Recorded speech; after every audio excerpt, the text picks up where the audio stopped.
हरे कृष्ण. स्वागत सर्वांचं. श्री श्री राधा गोविंद इस्कॉन मँगलोर तर्फे घेतला जाणारा हा लेवल 2 चा अभ्यासक्रम आहे, ज्यामध्ये आपण भगवद्गीतेचा अध्याय 10वा विभूती योगचं अध्ययन करतो आहोत. तर प्रथम वर्गाची सुरुवात आपण मंगलाचरणने करूया. हरे कृष्ण.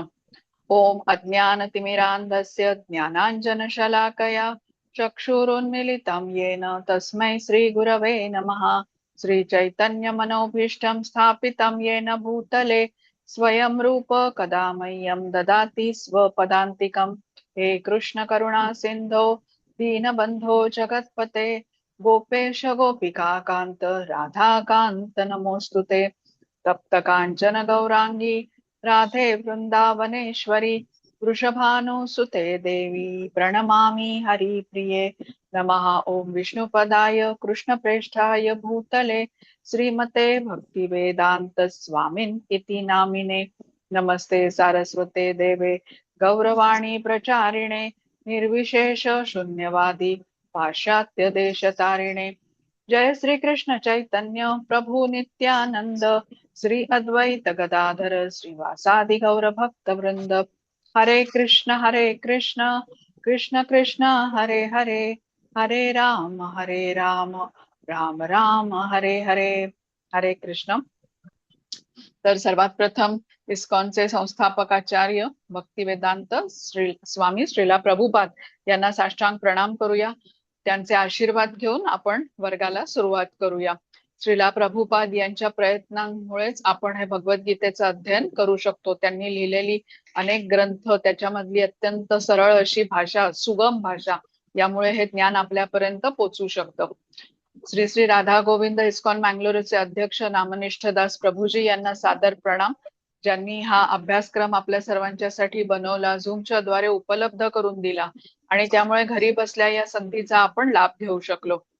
अन्वय माताजींना प्रणाम करते, ज्यांनी मला भगवद्गीता शिकवली, श्लोक समजावून सांगितले, माझा अभ्यास पुढे सुरू राहावा म्हणून माताजींनी मला प्रोत्साहन दिलं. माझ्या को होस्ट मिनल माताजी यांना सादर प्रणाम. उपस्थित सर्व भक्तांना सादर प्रणाम. सर्वांचं परत एकदा खूप स्वागत. तर आपण विभूती योग बघतो आहोत. विभूती योगामध्ये काल आपण 11 पर्यंत श्लोक पूर्ण केले आणि ज्यामध्ये आपण सगळ्यात महत्वाचं म्हणजे चतुर्श्लोकी गीतेबद्दल जाणून घेतलं. चतुर्श्लोकी गीता म्हणजे भगवद्गीतेचं सार या 4 श्लोकांमध्ये आहे असं आपण जाणून घेतलं. या 4 श्लोकांमध्ये काय विशेष गोष्ट जाणून घेतली की संबंध म्हणजे भगवंतांचं आणि आपलं काय नातं आहे याबद्दल आपण जाणून घेतलं.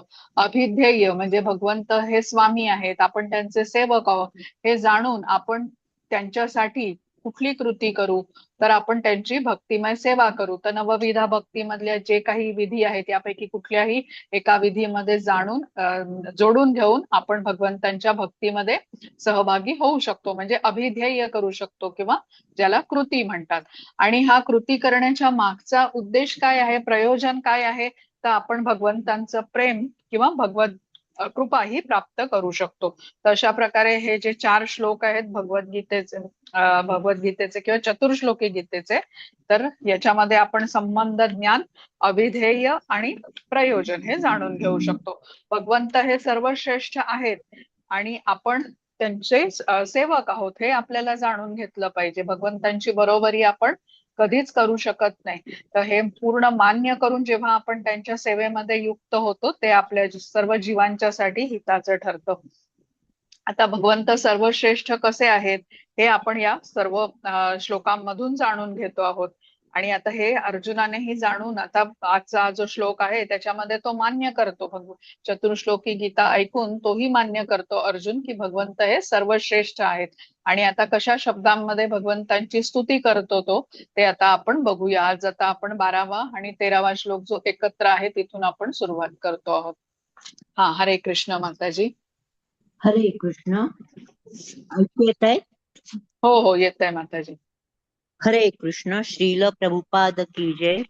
हरे कृष्ण. अर्जुन उवाच परम ब्रह्म परं धाम पवित्रं परमं भवान् पुरुषं शाश्वतं दिव्यम् आदिदेवमजं विभुम् आहुस्त्वामृषयः सर्वे देवर्षिर्नारदस्तथा असितो देवलो व्यासस् स्वयं चैव ब्रवीषि मे. अर्जुन म्हणाला, तुम्ही पुरुषोत्तम भगवान, परमधाम, परम पवित्र, परम सत्य आहात. तुम्ही शाश्वत, दिव्य, आदिपुरुष, अजन्मा, विभू आहात. नारद, असित, देवल आणि व्यास यासारख्या महर्षींनी तुमच्या विषयीच्या या सत्याला पुष्टी दिली आहे आणि आता स्वतः तुम्हीही मला तेच सांगत आहात.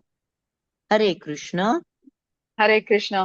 आता चतुर्श्लोकी गीतेच्या नंतरचा हा श्लोक आहे. तर अर्जुनाने भगवंतांचं सर्वश्रेष्ठत्व मान्य केलेलं आहे. जे 8व्या श्लोकामध्ये भगवंत म्हणतात, अहम सर्वस्य प्रभवो, म्हणजे सर्व गोष्टींचा उगम हा माझ्यापासूनच झालेला आहे. भौतिक जग असेल किंवा आध्यात्मिक जग असेल किंवा या ब्रह्मांडामध्ये ज्या सर्व गोष्टी अस्तित्वात आहेत त्या सर्वांचा उगम मी आहे, सर्वश्रेष्ठ मी आहे. आता हे ह्या अर्जुनाने मान्य केलेलं आहे आणि त्याला उद्देशून आता तो हा श्लोक म्हणतो आहे. कृष्णांवरती अर्जुनाचा अतिशय अतूट असा विश्वास होता. तो मान्य करतो की कृष्णच हे पूर्ण पुरुषोत्तम साक्षात भगवान आहेत, परम धाम आहेत, परम पवित्र आहेत, परम सत्य आहेत, शाश्वत आहेत, दिव्य आहेत, अजन्म आहेत, विभू आहेत. कसे शब्द आहेत बघा इथे. तर चतुर्श्लोकी गीता ऐकून सर्व संशयातून अर्जुन मुक्त झाला आणि त्याने कृष्ण स्वयं पुरुषोत्तम भगवान असल्याचं मान्य केलं. आता याआधी कृष्ण म्हणाले आहेत की ते सर्व गोष्टींचे आदी कारण आहेत. सर्व देवता किंवा सर्व मनुष्य, सर्व जीव हे त्यांच्यावरतीच आश्रित आहेत. परंतु अज्ञानामुळे देवतांना आणि मनुष्यांना वाटतं की ते भगवंतांच्या पासून स्वतंत्र आहेत, स्वतःच परिपूर्ण आहेत. आता जेव्हा कोणी प्रेमपूर्वक भक्तिमय सेवा करतो भगवंत अशा भक्ताच्या वर प्रसन्न होऊन त्याच्या हृदयामध्ये ज्ञानाचा दीप प्रज्वलित करतात, ज्याने त्या भक्ताच्या हृदयातलं अज्ञान दूर होतं आणि भगवान सर्वश्रेष्ठ कसे आहेत हे तो जाणू शकतो. अर्जुनाला आता भगवंतांच्या ऐश्वर्यांचं दर्शन करायचंय. अर्जुनाची इच्छा काय आहे की भगवंतांचं सतत मला स्मरण कसं करता येईल, यासाठी तो आता भगवंतांच्या ऐश्वर्याचं दर्शन करायची त्याची इच्छा आहे. पण आता इथे मला तुमची ऐश्वर्य बघायची आहेत आणि ती मला दाखवा, असं तो कृष्णांकडे बोलत नाहीत. कृष्ण हे सर्वश्रेष्ठ आहेत हे त्याने मान्य केलेलं आहे. ते स्वामी आहेत आणि मी त्यांचा सेवक आहे हे त्याला माहिती आहे. तर त्यामुळे कृष्णांकडे बोलत असताना तो विनंतीपूर्वक, प्रार्थनापूर्वक बोलतो आणि प्रथम इथे तो कृष्णांची स्तुती करतो की तुम्ही परमधाम आहात, परब्रह्म आहात, पवित्र आहात. आणि आपल्या म्हणण्याला पुष्टी देण्यासाठी तो नारद, असित, देवल, व्यास यांच्यासारख्या महर्षी सुद्धा तुमच्याविषयी असंच म्हणतात, असं अर्जुन म्हणतो. आता कोणाच्या मनामध्ये प्रश्न येऊ शकेल की अर्जुन तर कृष्णांचा परम सखा आहे, तो त्यांची स्तुती करणारच. पण अर्जुन त्यासाठी स्तुती करत नाहीये की तो त्यांचा परम सखा आहे. अर्जुन जे काही म्हणतो आहे ते वेदसंमत आहे. वेद स्पष्टपणे सांगतात की केवळ भक्तिमय सेवा करणारा जो भक्त असतो ना, तोच केवळ भगवंतांना जाणू शकतो. आणि अर्जुन इथे इतर महर्षींच्या बद्दलही सांगतो. नारद, असित, देवल, व्यास हे सर्वच अत्यंत श्रेष्ठ असे महर्षी आहेत आणि त्यांचाही संदर्भ घेऊन तो सांगतो की ते सर्व महर्षी ही गोष्ट मान्य करतात की भगवंतच पूर्ण पुरुषोत्तम भगवान आहेत. आता इथे आपल्याला अर्जुनाने या श्लोकामध्ये म्हटलेल्या विधानांचा आपल्याला निस्संदेहपणे स्वीकार करायला हवा. परंपरेतील वरिष्ठांचं म्हणणं जेव्हा आपण मान्य करतो तेव्हाच आपली आध्यात्मिक प्रगतीही घडून येते. आता इथे हे जाणून घेत असताना आपल्याला समजलं पाहिजे, जसं आता इथे श्रीला प्रभुपादांचं उदाहरण आपण घेऊ शकतो की जे अमेरिकेमध्ये जेव्हा श्रीला प्रभुपाद गेले हिप्पींना मार्गदर्शन करण्यासाठी, हे जे हिप्पी होते जे अत्यंत अंधकारमय असं ते जीवन जगत होते, तमोगुणाच्या प्रभावाखाली होते. परंतु श्रीला प्रभुपाद यांच्यासारख्या शुद्ध भक्ताचं सान्निध्य त्यांना मिळालं. तर श्रीला प्रभुपाद हे खूप मोठे स्वामी आहेत, भारतातून ते इथे आलेले आहेत आणि आम्हाला हरे कृष्ण महामंत्राचं संकीर्तन करा आणि ते केल्याने तुम्ही आनंदी व्हाल असं सांगत आहेत. आता श्रीला प्रभुपादांनी काय बघितलं की या हिप्पींना संगीतामध्ये खूप रस आहे आणि त्याचा उपयोग श्रीला प्रभुपाद यांनी करायचं ठरवलं. त्यांना हरे कृष्णाच्या महामंत्राच्या संकीर्तनामध्ये त्यांना सहभागी व्हायला सांगितलं. आता ज्या वेळेला श्रीला प्रभुपाद यांच्यावरती विश्वास ठेवून या हिप्पींनी या संकीर्तनामध्ये सहभाग घेतला आणि त्याचा परिणाम पण झाला, कारण ते हरिनामाचं संकीर्तन करत होते. हरिनामाचा प्रभाव हा होणारच. हळूहळू त्यांच्या वाईट सवयी सुटू लागल्या, प्रभुपादांवर असलेली त्यांची श्रद्धा आता दृढ होऊ लागली. प्रभुपादांनी त्यांना त्यानंतर ज्ञान द्यायला सुरुवात केली. भक्तीचे 4 नियम पाळणं किती आवश्यक आहे हे त्यांना समजावून सांगितलं. मांसाहार करायचा नाही, नशा करायची नाही, जुगार खेळायचा नाही, म्हणजे कुठल्याही अवैध मार्गाने पैसे कमवायचे नाहीत, अवैध संबंध म्हणजे विवाहाच्या बाहेर संबंध ठेवायचे नाहीत आणि या सर्व गोष्टींचं कठोरपणे पालन केलं पाहिजे, हेही महत्व त्यांना समजून सांगितलं. त्याचबरोबर जप करणं, संकीर्तन करणं आणि याशिवाय श्रीला प्रभुपाद इतरही त्यांना जे आज्ञा देत की तुम्ही भगवद्गीतेचं पुस्तक इतरांना वितरण करा, प्रसाद तयार करा, रथयात्रेच्या वेळी रथाची सर्व तयारी करा, हे सर्व कार्य ते उत्साहाने करीत असत सर्वजण. म्हणजे एका वैष्णवाची सेवा ही त्यांच्या हातातून घडत होती. तर हा काय झाला, हा अभिध्येय झाला. बघा आपण म्हटलं ना, भगवंतांना श्रेष्ठ मानून त्यांच्या सेवेमध्ये जे कार्य करतो ती कृती म्हणजे ते अभिध्येय असतं. आणि हे केल्याने प्राप्त काय होतं, तर हे सर्व भगवत कृपा प्राप्त होते. तर हे सर्व आता हिप्पी कृष्ण भक्त बनले, साध सरळ सदाचारी जीवन ते जगू लागले, कृष्ण भक्तीमध्ये संलग्न झाले. त्यांच्यापैकी काहींनी जाऊन पुढे दीक्षा घेतली आणि अजूनही पुढे प्रगती केली. आता अमेरिकेतली सर्व मंदिरं ही त्यांचे भक्त चालवतात आणि प्रभुपादांनी लावून दिलेल्या शिस्तीचं, नियमांचं कडक पालन ते करतात. कृष्णांची भक्ती सेवा करायला मिळणं म्हणजे हीच कृष्णांची कृपा आहे. तर अशा प्रकारे श्रीला प्रभुपाद म्हणजे भगवंतांचे जे एक शुद्ध भक्त होते, अशांच्या बरोबर यांच्याद्वारे श्रीला प्रभुपाद यांच्याद्वारे कृष्णांच्या बरोबर त्यांनी संबंध प्रस्थापित केला, भगवंतांच्या सेवेमध्ये अभिध्येय केलं आणि प्रयोजन म्हणून त्यांना कृष्ण भक्ती प्राप्त झाली. आता इथे या श्लोकामध्ये आपण बघितलं तर अर्जुनाने जे शब्द वापरलेले आहेत भगवंतांच्या स्तुतीमध्ये, तर परब्रह्म, परम सत्य तुम्ही आहात असं तो म्हणतो. परमधाम, परमधाम म्हणजे काय, तर असं स्थान की ज्याचा आपण आश्रय घेऊन स्थित होऊ शकतो, म्हणजे अर्थातच ते कृष्णच आहेत.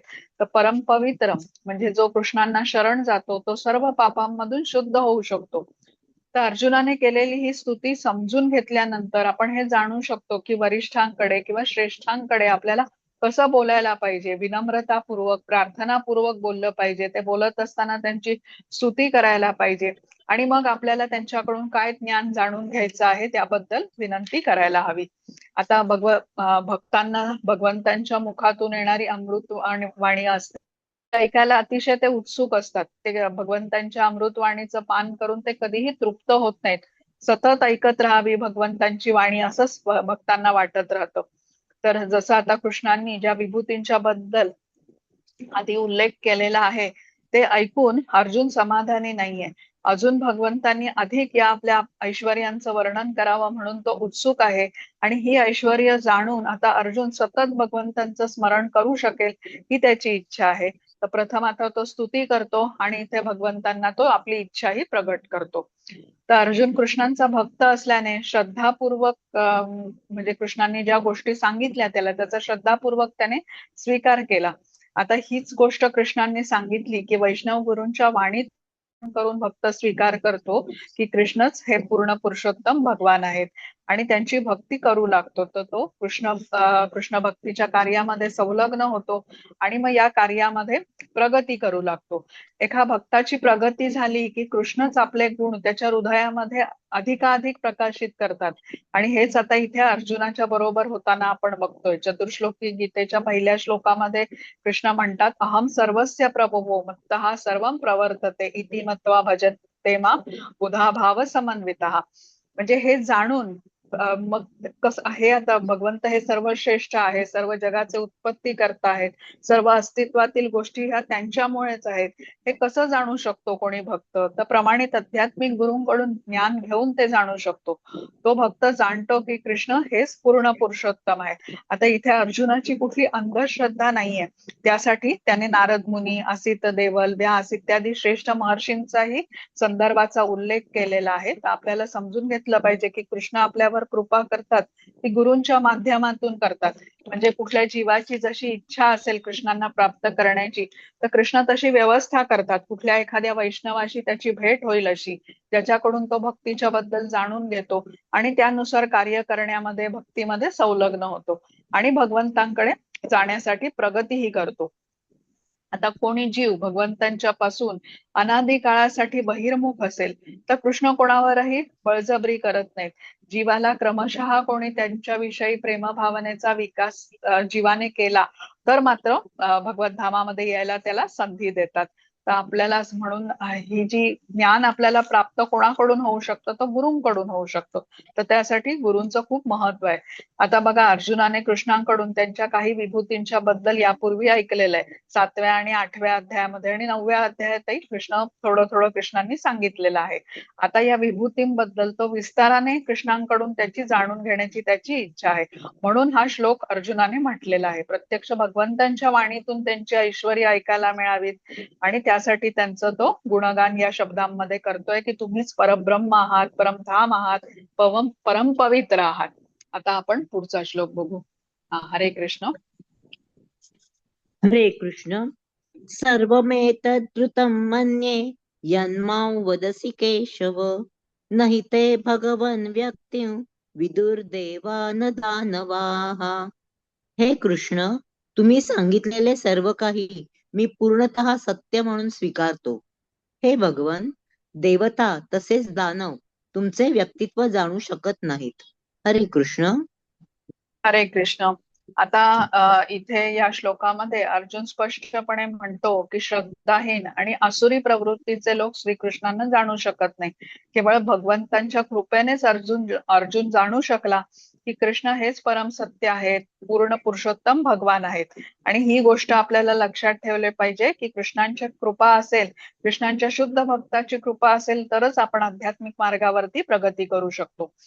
आता 4थ्या अध्यायामध्ये आपण जाणून घेतलं होतं की काळाच्या ओघामध्ये भगवद्गीतेचं हे ज्ञान खंडित झालं होतं आणि हे ज्ञान प्राप्त करण्यासाठी आवश्यक अशी गुरु शिष्य परंपरा लुप्त झाली होती हे श्रीकृष्णांच्या लक्षात आलं.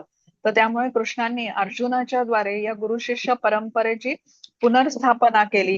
कारण अर्जुन त्यांचा जिवलग मित्र होता आणि भक्तही होता. तर कृष्णांनी सांगितलेल्या सर्व उपदेशांचा अर्जुनाने स्वीकार केला. मनुष्याने आपण म्हणतो ना की अर्जुनासारखा आदर्श आपल्या समोर ठेवायला हवा. जर भक्त होऊनच आपण भगवद्गीतेचं ज्ञान घेऊ शकतो अर्जुनासारखं, की कृष्ण श्री भगवान आहेत हे जाणू शकतो त्याद्वारे. आता इथे आपण 15व्या श्लोकाकडे वळूया, जिथे आता अर्जुन काय कृष्णांना पुढे विनंती करतोय हे आपल्याला समजू दे. हरे कृष्ण. हरे कृष्ण.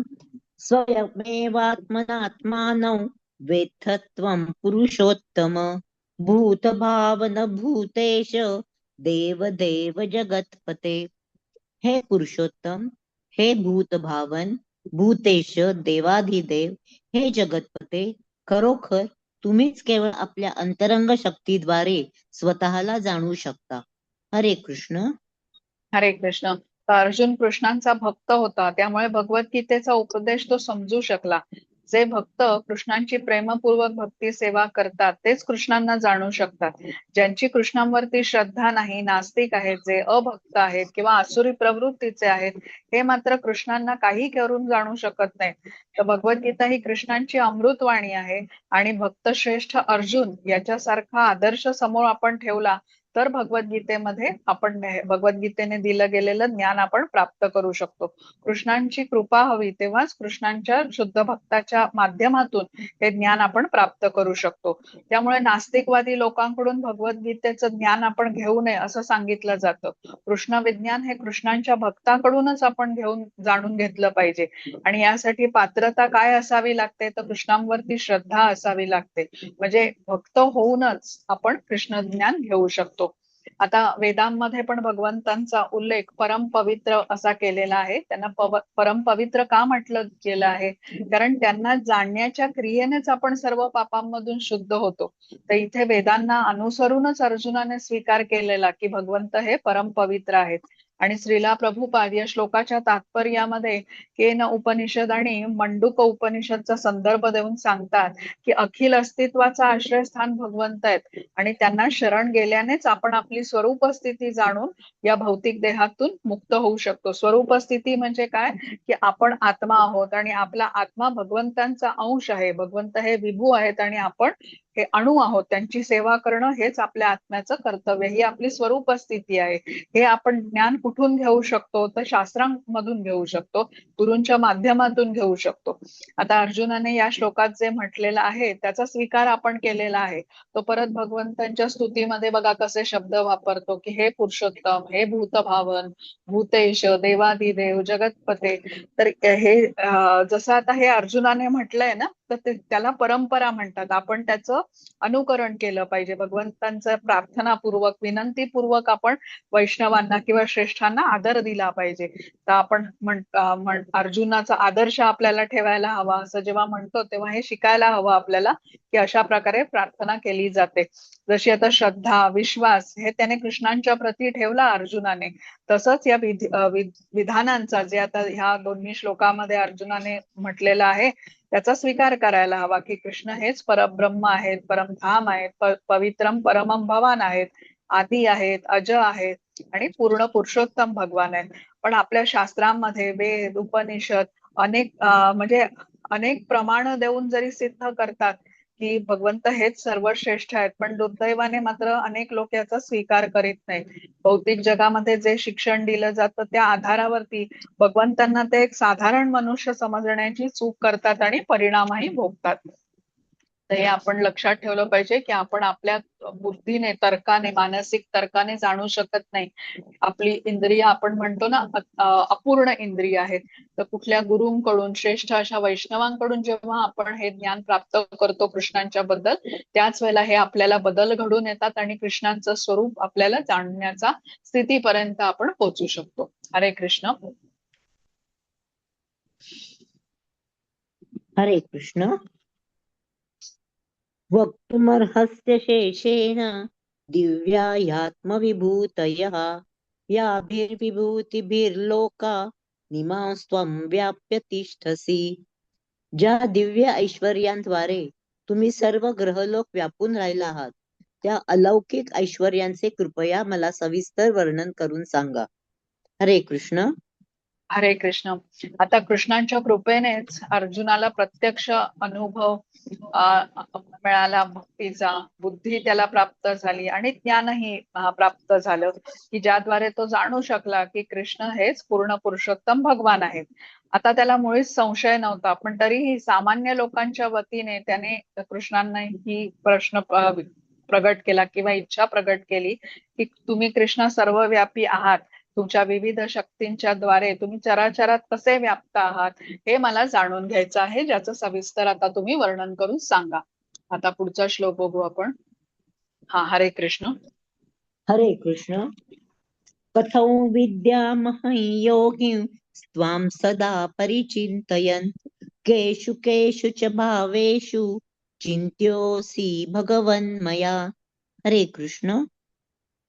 हे योगेश्वर कृष्ण, तुमचे कसे निरंतर चिंतन करावे आणि मी तुम्हाला कसे जाणावे. हे भगवन, कोणकोणत्या विविध रूपात मी तुमचे स्मरण करावे. हरे कृष्ण. हरे कृष्ण. तर अर्जुनाला कृष्णांच्या ऐश्वर्याचं दर्शन करायचंय, कारण त्याला कृष्णांचं निरंतर चिंतन करायचंय. कृष्णांच्या ऐश्वर्याबद्दल जाणून घेतल्याने त्यांच्याबद्दलचं आकर्षण अधिकच वाढेल आणि त्याद्वारे तो त्यांचा सतत विचार करू शकेल. कुठल्या विविध रूपामध्ये तो कृष्णांचं स्मरण करू शकतो, आता हे अर्जुनाला जाणायचंय. आणि अर्जुनाने आपल्या सर्वांच्या वतीने हा प्रश्न विचारलेला आहे की सर्वांनाच आता भगवंतांच्या बद्दल उत्सुकता तर असतेच, केवळ भक्तालाच नाही तर सर्वसामान्यांना असते. पण अर्जुन कसा आहे, वैष्णव आहे, तर त्यामुळे दयाळू आहे. त्या भगवंतांच्या विषयीचं ज्ञान केवळ मलाच प्राप्त व्हावं असा त्याचा विचार नाहीये, तर सर्व मनुष्यांना, सर्वसामान्य मनुष्यालाही कळावं की भगवंतांची ऐश्वर्य कशी आहेत, भगवंत सर्व व्यापक कसे आहेत. तर हे सर्वांना कळण्यासाठी त्याने हा प्रश्न विचारलाय. तर कृष्ण योगमाया शक्तीच्या द्वारे अभक्तांच्यासाठी अप्रकट राहतात. तर जेव्हा कोणी भक्त सतत त्यांची प्रेमपूर्वक भक्तिमय सेवा करतो, शुद्ध भक्त या स्तरापर्यंत पोचतो, तेव्हा हे योगमायेचं आवरण भगवंत दूर करतात. तेव्हा त्या भक्ताला भगवान स्वरूपाचा म्हणजे जो परम सत्याचा पूर्ण साक्षात्कार म्हटला जातो तो होतो. पण सर्वसामान्यांना कृष्णांच्या बद्दल प्रेम नसल्याने ते कृष्णांच्या बद्दल विचार करू शकत नाहीत. आणि मग सामान्य जन जे आहेत ते भगवंत चराचरात व्याप्त आहेत हे कशा प्रकारे जाणू शकतील? आता हे अर्जुन या प्रश्नातून विचारतो आहे. आणि जिथे म्हणजे ज्याद्वारे आता भगवंत सांगतील की गोष्टींमध्ये त्यांना आपण बघू शकतो आणि ज्याद्वारे त्यांचं सतत स्मरण सामान्य मनुष्याला राहू शकेल. भक्त तर भगवंतांचं चिंतन अनेक प्रकारे करू शकतो, पण सामान्य मनुष्यालाही कसं जाणता येईल की भगवंत सर्वत्र आहेत? तर हे आता इथे सांगितलेलं आहे, ते आता आपण जाणूया. हरे कृष्ण. 18वा बघू आता. हरे कृष्ण. विस्तरेणात्मनो योगं विभूतिंच जनार्दन भूय कथय तृप्तिर्हि शृण्वतो नास्ति मे मृतम. हे जनार्दन, कृपया आपल्या योगशक्तीचे आणि ऐश्वर्याचे विस्ताराने वर्णन करून सांगा. तुमच्याबद्दल श्रवण करून मी कधीच तृप्त होत नाही, कारण मी जितके अधिक श्रवण करतो तितके अधिक मला तुमच्या अमृतमयी संभाषणाचे रसास्वादन करण्याची इच्छा होते. हरे कृष्ण. हरे कृष्ण. आता शुद्ध भक्त कसा असतो तर तो कृष्णांच्या विषयी श्रवण करून कधीच तृप्त होत नाही. त्याला सदैव अधिक जाणून घेण्याबद्दल उत्सुकता राहते. कृष्णांच्या संबंधीचं कुठलंही वर्णन असेल, कृष्णांची वाणी असेल, त्यांचा उपदेश असेल, हे अत्यंत अमृत तुल्य आहेत. तर त्यामुळे कृष्ण कथा श्रवण करताना आपल्यालाही कधीच कंटाळा येत नाही. भगवंतांच्या विविध अवतारांच्या लीलांचं वर्णन असलेल्या ज्या कथा आहेत त्या पुन्हा पुन्हा जरी आपण वाचत राहिलो तरी दरवेळेला आपल्याला वेगळाच आनंद प्राप्त होतो ते वाचन केल्यानंतर. भौतिकामध्ये मात्र असं नसतं. काही कथा असतात, कादंबऱ्या असतात, कुठल्या नाटक, सिनेमे हे बघण्याने आपल्याला शेवटी मात्र कंटाळाच येतो. पण कृष्ण कथा अर्जुन म्हणतो की शृण्वतो नास्ति मे अमृतम, म्हणजे हे अमृतमय मला वाटतं. आणि हे आपल्यालाच नाही तर सर्व देवदेवता सुद्धा या आनंदाचा अनुभव घेत असतात. एक छोटीशी कथा आपण ऐकूया ज्याद्वारे आपल्याला हे समजेल. तर दक्षिण भारतामध्ये राहणारा एक भक्त होता. त्या भक्ताचं नाव होतं पुन्नव. शंकरांचा मोठा तो भक्त होता आणि रोज शंकरांच्या मंदिरामध्ये जात असे, जे त्याच्या घरापासून थोडस दूर असं वनामध्ये होतं. तर रोज तिथे जाऊन तो सकाळी भागवतम वाचत असे. तिथले जे अलवार होते, अलवार म्हणजे जे वैष्णव संत होते, तर त्यांनी भागवतम संक्षिप्त रूपामध्ये पुस्तकामध्ये रूपांतरित केलं होतं, ज्याला नारायणी असं म्हटलं जातं. तर हा पुन्नग हे नारायणी मधला 10व्या स्कंधातला रुक्मिणी स्वयंवराची कथा वाचत होता. ती वाचून झाली कथा, त्याची कथा पूर्ण वाचून झाल्यानंतर त्याने पुस्तकाच्या पानावरती एक खूण ठेवली, म्हणजे ज्याला आपण बुकमार्क म्हणतो ना, तसं ठेवली की कथा माझी इथे पूर्ण झालेली आहे, तेवढी पानं आता उद्यापासून मला या पुढचं पान वाचायचंय. आणि तो घरी गेला. दुसऱ्या दिवशी सकाळी तो परत आला तर ती खूण परत आता रुक्मिणी स्वयंवर कथेच्या पहिल्या पानावरती होती. तर तो विचार करू लागला, काल तर मी ही कथा वाचून पूर्ण केली होती, मग ही खूण इथे कशी काय आली? पण हरकत नाही, ठीक आहे, आज परत कथा वाचूया, म्हणून त्याने रुक्मिणी स्वयंवराची कथा परत एकदा पूर्ण वाचली. आणि ह्या वेळेला लक्षपूर्वक मात्र आठवणीने कथेच्या शेवटच्या पानावरती त्याने ती खूण ठेवली. दुसऱ्या दिवशी तो आला तर परत तेच झालं. रुक्मिणी स्वयंवराच्या पहिल्या पानावरती ती खूण त्याला सापडली. आता काय होतंय त्याला काही समजेना. मग तो त्याने ठरवलं की संध्याकाळी येऊन बघूया, कदाचित कुठला अजून दुसरा भक्त येत असेल आणि जो ही कथा वाचत असेल. आज मी संध्याकाळी येऊन बघेन कोण ही कथा वाचतोय ते, आणि ही खूण का पुस्तकातून हलते.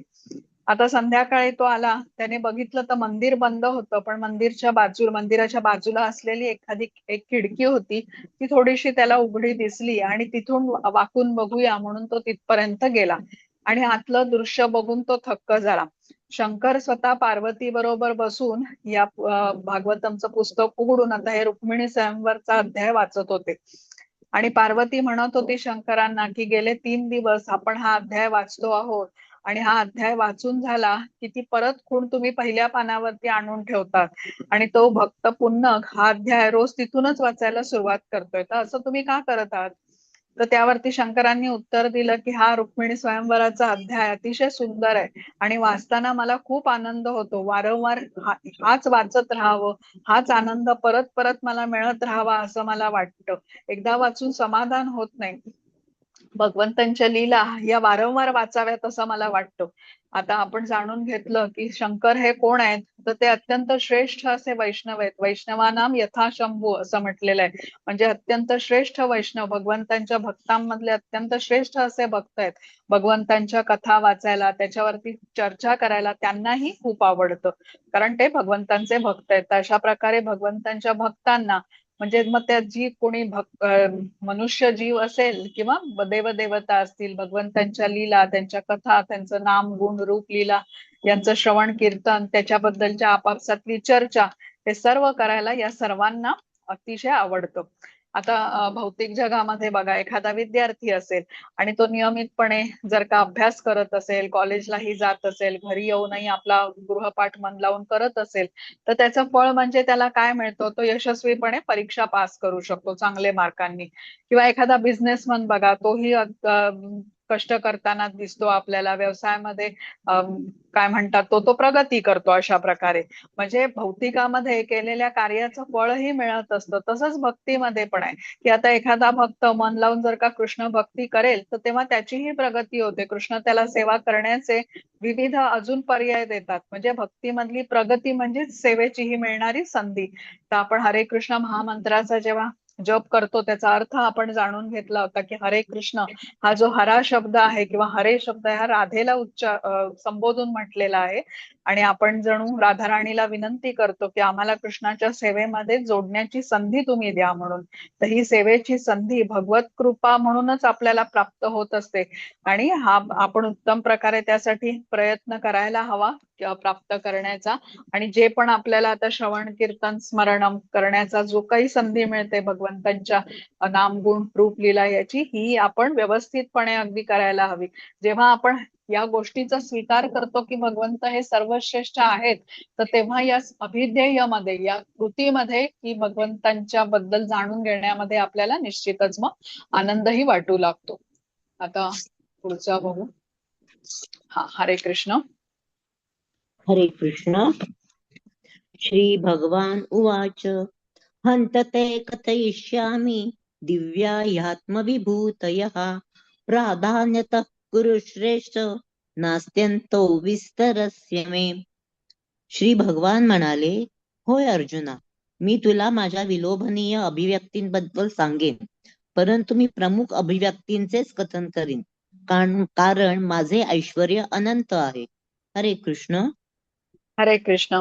आता इथे कृष्ण म्हणतात अर्जुनाला की ठीक आहे अर्जुना, तुझी इच्छा आहे माझी ऐश्वर्य जाणून घ्यायची, तर मी माझ्या ऐश्वर्याचं दर्शन तुला करवेन. माझी अनंत ऐश्वर्य आहेत. आता कृष्णांची महिमा, त्यांचं ऐश्वर्य, त्यांची शक्ती यांचं पूर्ण आकलन होणं हे आपल्याला काही शक्य नाही.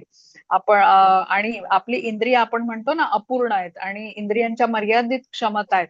आणि कृष्णांचं वर्णन कसं केलं जातं, अतिंद्रिय, म्हणजे आपल्या इंद्रियांनी जाणून घेण्याच्या क्षमतेच्या बाहेर आहेत ते कृष्ण. तर अपूर्ण इंद्रियांनी कृष्णांच्या परिपूर्णतेला आपण जाणू शकत नाही, पण तरीही भक्त कृष्णांना जाणण्याचा प्रयत्न करतात.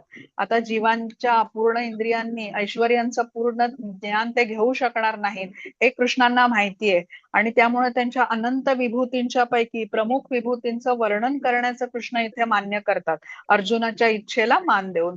आता भगवंतांच्या अनंत विभूती आहेत, पण त्यातल्या काही प्रमुख विभूती म्हणजे थोड्याशाच विभूती आपण जाणू शकतो. जसं 7व्या अध्यायामध्ये तुम्हाला आठवत असेल तर कृष्णांनी आपल्याला सांगितलं होतं की पाण्यातले रस ते आहेत, चंद्र सूर्याचा प्रकाश ते आहेत, आकाशातील शब्द, मंत्रातील ओंकार, मनुष्यातलं सामर्थ्य, अशा गोष्टी कृष्णांनी सांगितल्या. पृथ्वीमधला सुगंध किंवा तपस्व्यांचं तेज, बुद्धिमानाची बुद्धी, अग्नीमधील उष्णता आणि बलवंताचं बल, म्हणजे काही उल्लेख कृष्णांनी यापूर्वीच्या अध्यायामध्ये केलेले आहेत त्यांच्या शक्तींच्या बद्दल. कृष्णांच्या या शक्ती आध्यात्मिक आणि भौतिक जगात त्यांच्या विभूतींच्या रूपाने किंवा ऐश्वर्यांच्या रूपाने विखुरलेल्या असतात. आता या अध्यायाच्या द्वारे याचं वर्णन आपण ऐकू शकतो. ही कृष्णांचीच कृपा आहे. त्यांच्या या विविध अशा शक्तींचं वर्णन आता भगवंत इथे सुरू करतील. आता 20वा श्लोक बघू आपण. हरे कृष्ण. हरे कृष्ण. अहमात्मा गुडाकेश सर्वभूताशय स्थितः अहमादिश्च मध्ये च भूतानामंत एव च. हे अर्जुना, सर्व जीवांच्या अंतर्यामी स्थित असणारा परमात्मा मी आहे. मीच सर्व जीवांचा आदी, मध्य आणि अंत आहे. हरे कृष्ण. हरे कृष्ण. तर या श्लोकामध्ये कृष्ण अर्जुनाला गुडाकेश असं म्हणतात.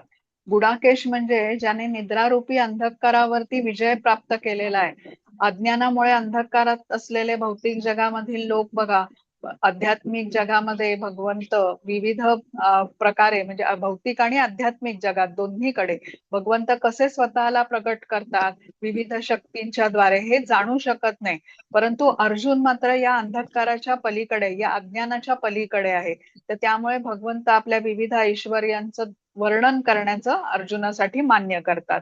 आता एकूण 82 ऐश्वर्यांचं वर्णन इथे या अध्यायामध्ये केलेलं आहे. तर कृष्णांची परिपूर्णता जाणून घेण्याच्या आधी कृष्णांची ऐश्वर्य जी या जगताच्या कानाकोपऱ्यात सर्वत्र आहेत त्यांच्याकडे आपण आकर्षित होऊ. तर ही ऐश्वर्य बघताच आपल्याला कृष्णांचं स्मरण यायला हवं. आपण जसं म्हटलं की पाण्यातील रस ते आहेत. रसोहम अपसु कौंतेय कृष्ण म्हणालेले आहेत. त्यामुळे पाणी पित असताना आपल्याला कृष्णांचं स्मरण करायला हवं. चंद्र सूर्याचा प्रकाश ते आहेत हे बघून आपल्याला कृष्णांचं स्मरण यायला हवं. म्हणजे अशा प्रकारे ज्या ऐश्वर्यांच्या द्वारे भगवंत सृष्टीचं नियंत्रण करतात त्यापैकी काही ऐश्वर्यांचं वर्णन ते इथे का करतात, ज्याद्वारे आता आपल्याला स्मरण राहील कृष्णांचं. सतत आपण म्हणतो ना, अर्जुन कसं म्हणतो त्यांना की मला तुमचं सतत स्मरण कसं करता येईल यासाठी मला मार्ग सांगा. तर आता चराचरात व्याप्त कृष्ण कुठल्या रूपाने आहेत याचं ते वर्णन करतील. तर याद्वारे आता या वर्णनाच्या द्वारे आपण जाणू की कृष्णांच्या शक्ती, कृष्णांची ही ऐश्वर्य कशी सर्व व्याप्त आहेत आणि त्याद्वारे आपण त्यांचं स्मरण सतत करू शकू. आता 21व्या श्लोकापासून 40व्या श्लोकापर्यंत कृष्णांची ऐश्वर्य सांगितलेली आहेत. तर त्याचा अनुवाद माताजी आपण फक्त वाचत जाऊ एका पाठोपाठ एक. तर चालेल. श्लोक वाचला नाही तरी चालेल, केवळ आता अनुवाद वाचूया 40व्या श्लोकापर्यंत. हो चालेल. हरे हा. कृष्ण. आदित्यांमध्ये विष्णू मी आहे. तेजस्व्यांमध्ये दैदिप्यमान सूर्य मी आहे. मरुद्गणांमध्ये मरीची मी आहे आणि नक्षत्रांमध्ये चंद्र मी आहे. हरे कृष्ण. वेदांमध्ये सामवेद मी आहे. देवतांमध्ये स्वर्गाचा राजा इंद्र मी आहे. इंद्रियांमध्ये मन मी आहे आणि प्राणीमात्रांमधील चेतना मी आहे. हरे कृष्ण. सर्व रुद्रांमध्ये शंकर मी आहे. यक्ष आणि राक्षसांमध्ये कुबेर मी आहे. वसूंमध्ये अग्नी मी आहे आणि सर्व पर्वतांमध्ये मेरू मी आहे. हरे कृष्ण. हे अर्जुना, पुरोहितांमधील प्रमुख पुरोहित बृहस्पती मीच असल्याचे जाण. सेनापतींमध्ये कार्तिकेय मी आहे आणि जलाशयांमध्ये सागर मी आहे. हरे कृष्ण. महर्षी भृगु आहे. ध्वनीमध्ये दिव्य ओंकार मी आहे. यज्ञांमध्ये जपयज्ञ मी आहे आणि अचल अस्तित्वांमध्ये हिमालय पर्वत मी आहे. हरे कृष्ण. सर्व वृक्षांमध्ये अश्वत्थ वृक्ष मी आहे आणि सर्व देवर्षींमध्ये नारद मी आहे. गंधर्वांमध्ये चित्ररथ मी आहे आणि सर्व सिद्ध पुरुषांमध्ये कपिल मुनी आहे. हरे कृष्ण.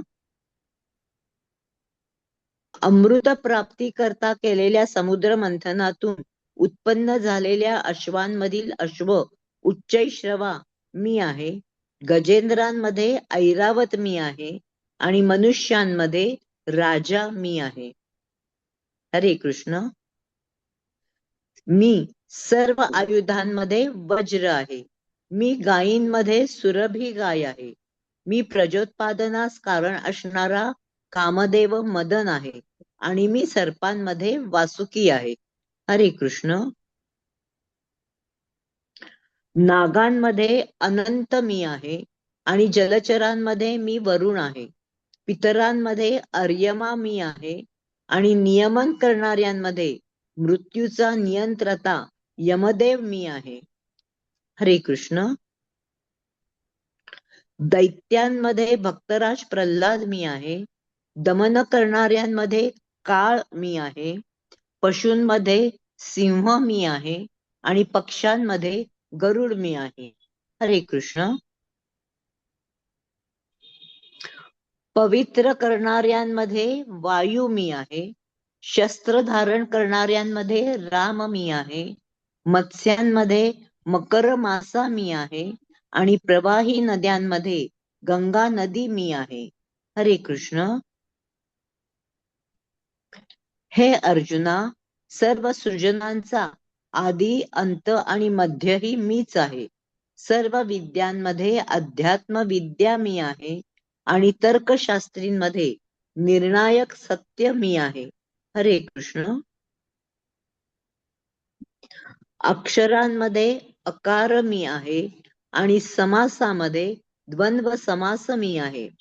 अविनाशी काळ मी आहे आणि सृष्टीकर्त्यांमध्ये ब्रह्मदेव मी आहे. हरे कृष्ण. सर्व हरण करणारा मृत्यू मी आहे आणि भविष्यामध्ये अस्तित्वात येणाऱ्या प्रत्येक वस्तूचे कारणही मीच आहे. स्त्रियांमध्ये कीर्ती, ऐश्वर्य, मधुरवाणी, स्मृती, बुद्धी, दृढनिश्चय आणि क्षमा मी आहे. हरे कृष्ण. सामवेदातील स्तोत्रांमध्ये बृहत्साम मी आहे आणि छंदांमध्ये गायत्री मी आहे. मासांमध्ये मार्गशीर्ष, नोव्हेंबर डिसेंबर मी आहे आणि ऋतूंमध्ये वसंत मी आहे. हरे कृष्ण. फसविणाऱ्यांच्या मध्ये द्यूत मी आहे आणि तेजस्व्यांचे तेज मी आहे. विजय मी आहे. मी साहस आहे आणि बलवानांचे बलही मीच आहे. हरे कृष्ण. वृष्णी वंशीयांमध्ये वासुदेव मी आहे. पांडवांमध्ये अर्जुन मी आहे.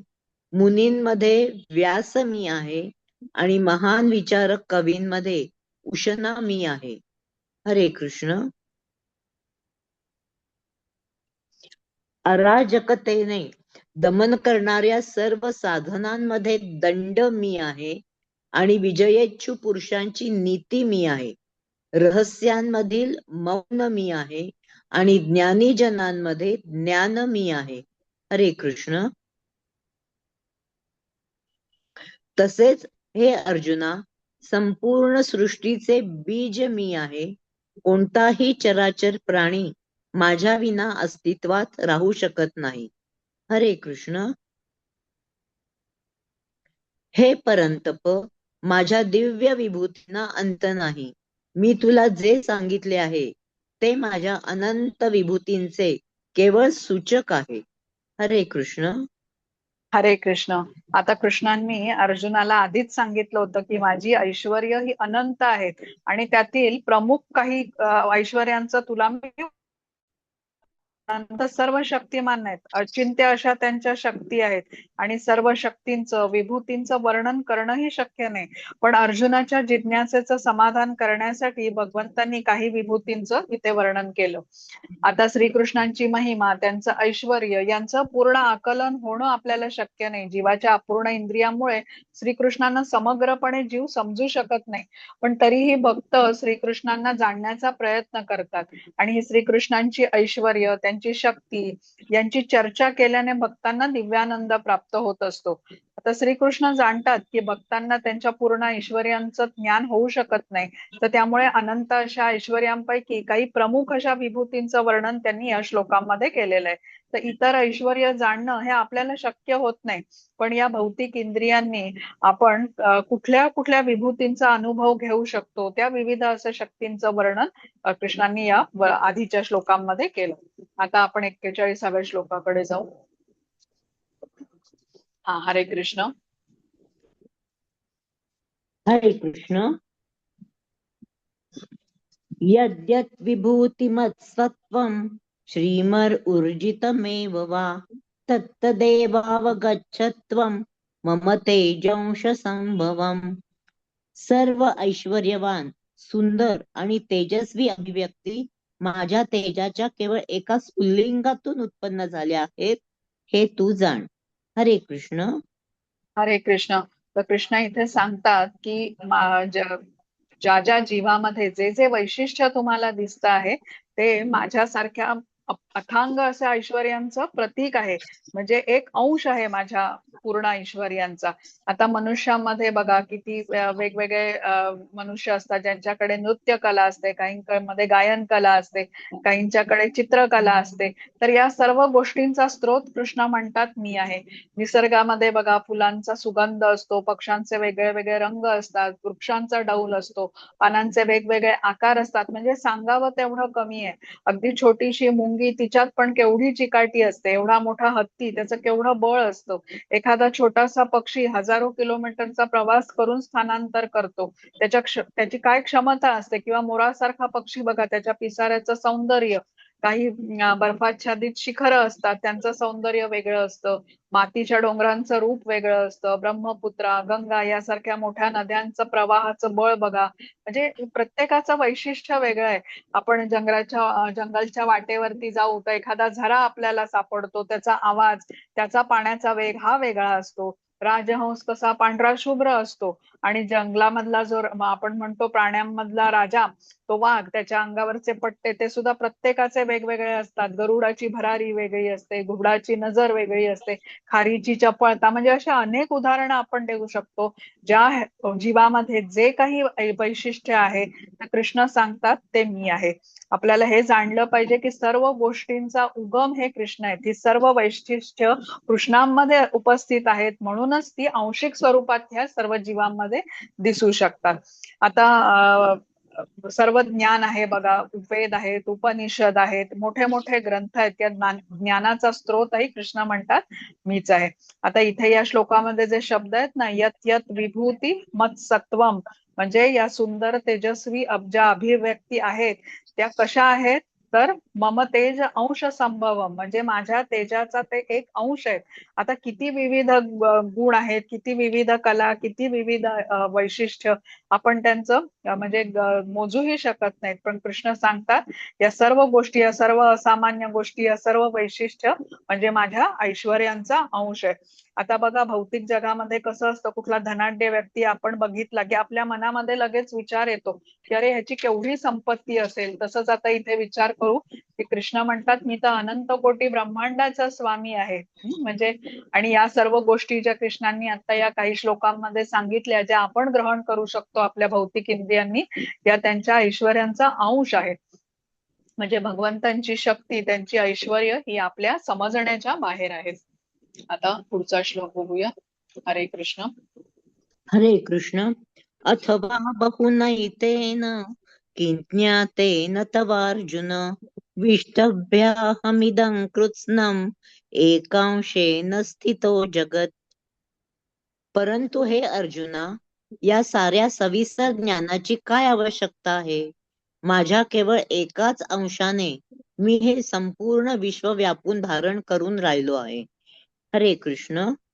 हरे कृष्ण.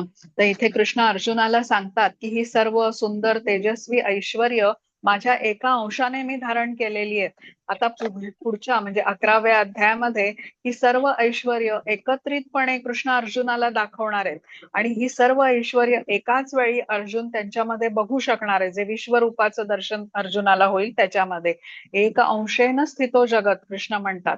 आता सर्वश्रेष्ठ जीव ब्रह्मदेव पासून अगदी लहान छोटासा जीव मुंगी, या सर्वांच्या हृदयात मी आहे कृष्णांनी सांगितलं. आणि या ब्रह्मांडात अशी कुठलीही जागा नाही की जिथे मी नाही. प्रत्येक वस्तूमध्ये परमात्मा रूपाने प्रवेश केल्याने या सर्व जीव अस्तित्वात आहेत. आता अशा प्रकारे आपण समजू शकतो की भगवंतांची शक्ती, भगवंतांची ही ऐश्वर्य यांना मुळीच अंत नाही. पण कृष्ण भक्तवत्सल आहेत. अर्जुनाच्या जिज्ञासेचं समाधान करण्यासाठी त्यांनी काही उदाहरणं इथे वर्णन करून सांगितली. आणि कृष्ण म्हणाले की माझ्या सर्व शक्ती विभूतींचं वर्णन करणं मला शक्य नाही. मी जे तुला सांगितलं ते माझ्या अनंत विभूतींचं सूचक आहे. आता एखादा लहान मुलगा असेल बघा, तो आपल्या आईला खूप प्रश्न विचारू लागला, त्याचं वय अगदी लहान आहे, की आई तू आता ही भाजी कशी करतेस, मग गॅसमुळे ही भाजी कशी शिजते, आता या कुकरला शिट्टी कशी वाजते, आता त्याच्या वयाच्या मानाने हे प्रश्न खूप गंभीर आहेत. तर आई त्याला काय उत्तर म्हणजे त्याचं उत्तर जाणून घेणं त्याला काही गरजेचं नाहीये. आता आई त्या मुलाला कशी म्हणेल, की "अरे बाळा, तू हे प्रश्न सगळे का विचारतोयस? मी तुझी आई आहे. तू माझा आवडता बाळ आहेस. मला तू खूप आवडतोस. बाकीचं सगळं राहू देत." तसंच आता इथे कृष्ण म्हणतायत, की "अर्जुना, तुला हे सर्व जाणून काय करायचंय? तर या सर्व गोष्टी माझ्यामुळेच अस्तित्वात आहेत, हे तू समजून घे." त्यानंतर कृष्ण म्हणाले, की निरनिराळ्या वस्तू आपल्या निरनिराळ्या ऐश्वर्यांनी, वैभवांनी कशा अस्तित्वात आहे हे जाणण्यात काहीच अर्थ नाही. तू हे जाण, की या सर्व वस्तूंमध्ये परमात्मा म्हणून मी उपस्थित आहे आणि त्यामुळेच त्यांची ऐश्वर्य आहे किंवा वैशिष्ट्य आहेत आणि त्यामुळेच या गोष्टी अस्तित्वातही आहेत. आता जीव हे भगवंतांचे विभिन्न अंश म्हटले जातात आणि जीवाने भगवंतांच्या या शक्तींचं, ऐश्वर्यांचं सखोलपणे ज्ञान घेतलं तर जीव कृष्णांचं सर्वश्रेष्ठत्व जाणू शकतो. कृष्ण सर्वश्रेष्ठ कसे आहेत याचा निसंशयपणे स्वीकार करून त्यांच्या शुद्ध भक्तीमध्ये संलग्न होतो जीव. त्यांच्या धामाला त्याद्वारे पोहोचू शकतो. तर अशा प्रकारे भगवंतांच्या सेवेत जोडून घेण्यासाठी त्यांच्या विभूतींच्या बद्दल, त्यांच्या शक्तींच्या बद्दल हे ज्ञान आपण या विभूती योगाच्या द्वारे जाणून घेतलं. मग आता देवदेवता आहेत, ब्रह्मदेव आहेत, शंकर आहेत, असे देवदेवता सुद्धा भगवंतांच्या ऐश्वर्याच्या केवळ एका अंशाचे प्रतिनिधित्व करतात. म्हणजे जे काही अस्तित्वात आहे या भौतिक जगात, आध्यात्मिक जगातच नाही तर सर्व ब्रह्मांडामध्ये, ते सर्व त्यांच्या अंशाने, एका अंशाने त्यांनी व्यापून धारण केलेलं आहे. तर त्यासाठी भगवंतांना असम ऊर्ध्व असं म्हटलं जातं. म्हणजे त्यांच्याहून श्रेष्ठ कोणी नाही आणि त्यांच्या समानही कोणी नाही. तर आता हे आपण जाणून घेतलं इथे या विभूती योगामध्ये, भगवंतांची ऐश्वर्य जाणून घेतली विविध, ज्याद्वारे आपल्याला त्यांचं सतत स्मरण होऊ शकतं. भगवंतांचं चिंतन आपण करत या भौतिक जगाला पार करून त्यांच्या भगवत धामामध्ये अग्रेसर होऊ शकतो. तर त्यासाठी हे विभूती योग जाणून घेण्याचं महत्व आहे. तर इथे आता आपला हा अध्याय संपलेला आहे.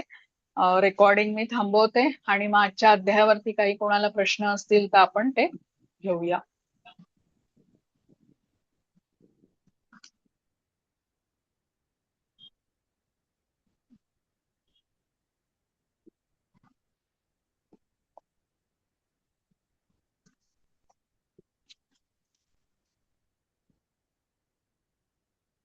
हा, कोणाला काही प्रश्न आहेत का? आजच्या अध्यायावरती कुठला भाग समजला नसेल तर तुम्ही विचारू शकता किंवा कोणाला काही सांगायचं असेल.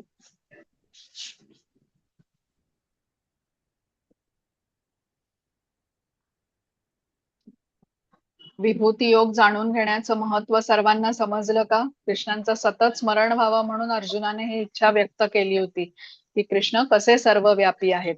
आणि आता या आपण जे वर्णन ऐकलं, माताजींनी या श्लोकांचा अनुवाद वाचला, त्यावरून आपण हे जाणून घेतलं की कृष्ण कसे चराचरात व्याप्त आहेत.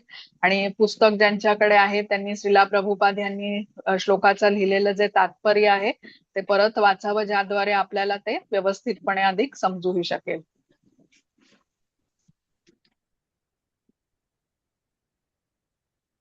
बरं, ठीक आहे. मग कोणाला जर का काही प्रश्न नसतील तर मग आपण आजचा वर्ग इथे थांबूया आणि उद्या मग 11वा अध्याय विश्वरूप दर्शन योगचा सुरुवात करूया. कोणाला आहेत का काही शंका? नाही, शंका नाहीये. हा, बरं बरं, चालेल. आणि उदाहरणच आहे सगळे मुख्य म्हणजे. हा हा, माताजींनी अध्यायाचा चार्ट काढून घेतलेला आहे का? परत दाखवू सुषमा माताजी? हो, लावून द्या ना एकदा पुन्हा. हे बघा लावलेला आहे. हा सेमच आहे का? 10व्या अध्यायाचा तोच चार्ट आहे जो सुरुवातीला होता.